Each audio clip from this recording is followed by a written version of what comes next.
ateik ir būki Kavakuki.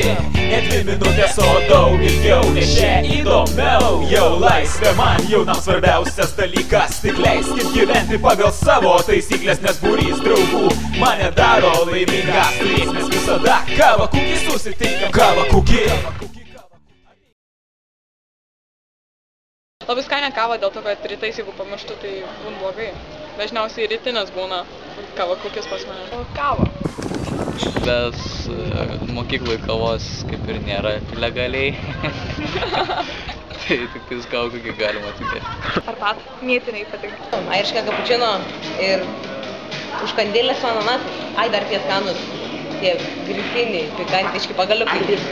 Pyragą, tą varškės pyragą ir kavytę.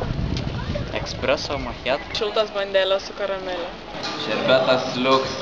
Originali vieta, kur galima praleisti laisvalaikį, skaniai pavalgyti, atsigerti arbatą. Oi, nuostabi vieta.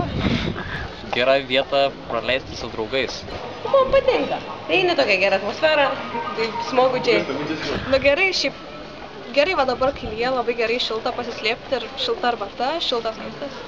Mano manimu, Kavakuki tai labai geras dalykas praleisti laisvalaikį, skaniai pavalgyti ir pabūti su draugais. Kiekvieną rytą jaučiu, kurį pamirštų kavos pasimti. Kasdien? Tai turbūt, va, kiek pertraukų, tiek ir kartų. Žaidimai. Stalo žaidimai. Draugai, daug knygų, daug bandelių ir kvapas, kuris eina iš Kavakukio. Aš negaliu gyventi be Kavakukio. Aš negaliu gyventi be Kavakukio. Aš negaliu gyventi be Kavakukio. Aš negaliu gyventi be Kavakukio. Aš negaliu gyventi be Kavakukio. Aš negaliu gyventi be Kavakukio. Kavakuki, ateik ir būki Kavakuki. Ne 2 minutės, o daug ilgiau, nes čia įdomiau.